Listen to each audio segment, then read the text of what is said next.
I'm Melissa Shortino. Welcome to the Boss Lady M's video series on leadership and influence. This series is a project for my thesis for my master's program at Northeastern University. And today I want to just briefly, very briefly, um, go over the different leadership theories because I find them to be fascinating.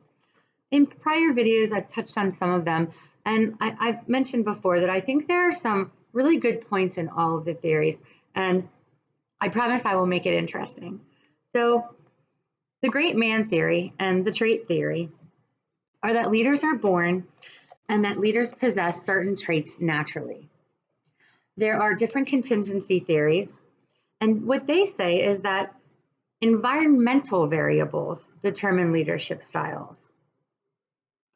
So in several of my other videos, we discussed the trait theory that leaders are born and possess certain traits and what types of traits are shown to demonstrate leadership and show up in strong leaders. But in contingency theory, what it says is that the role of the leader is to assess the needs of their followers and adjust their behaviors accordingly.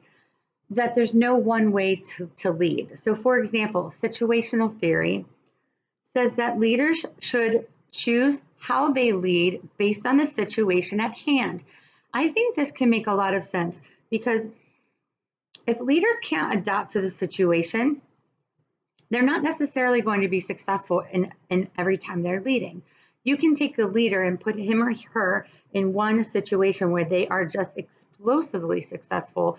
For example, someone who comes to mind, I'm not going to be able to think of his last name, but he was brought into play to help Nissan turn around in the 90s in the Japanese factories, and he did a fantastic job there. And there was all these different variables that just made him the right man for that particular situation. And in future leadership roles that he had, a couple decades later, he wasn't as successful. So the situation really does matter, and I do think it's important for leaders to understand the essential nature of being able to adapt and be flexible. That there is no one way to lead. And I think that's pretty much the result of all my leadership studies over the past 2 years is there really isn't one. Leadership is not black and white. There is no one answer. There's no one way to lead. It is all shades of gray. And you have to be able to maneuver and get through and figure out what to do in what situation and who fits best in certain roles. The authoritarian style of leadership is certainly not the most effective.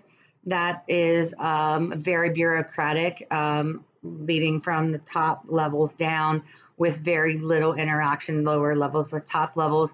Think of the government. That worked for a period of time in our history, but where we are today is not the most effective style of leadership. We talked about behavioral theory already at quite at length, that great leaders can be made, and that this is a focus on the actions of leaders, not their mental qualities or the traits that they were born with, that people can learn to be leaders. And if they focus on their actions and improving their strengths, that they can become exceptional leaders. Participative theories consider the input of followers. This can be a very effective way of leading. You're not just by involving your followers, you're encouraging participation and contribution, and you will have much more buy-in and effective work, belief. I mean, if you can involve people, people want to be involved in those decisions and they want to feel valued. And that's what participative theory is about. Management theories and transactional theories, they focus on the role of supervision. organization, and group performance. This is a system of rewards and punishments, and I don't find it to be the most effective leadership theory. Relationship theories and transformational theories are definitely by far one of my favorites, and I feel to be one of the most effective forms of leadership, because what you're doing is you're building a connection between the leaders and the followers. That's the relationship element. This is motivational. You're inspiring your followers. You're helping the group to see why you want them to do what you're asking of them. What is the importance? Where's the higher good and the end result and what you're asking them to do? There is a focus on performance and personal fulfillment of the potential then of your followers. Transformational leaders, they can go one direction or the other. If you think about a transformational leader that is a positive leader, this is someone who is sharing their vision with you, and not just sharing it, but making you understand their perspective and why they feel it's so important, to the point where you can honestly believe in that vision with them and want to work together. So they are inspirational leaders and motivational leaders. But that can go to a far extreme for the bad if you think about someone, for example, like Hitler, who was able to get an incredible amount of people to believe in his very negative views. Transactional leadership theories, that transactions made between the leaders and the followers exist, which can be a positive and mutually beneficial relationship. That can be something that works.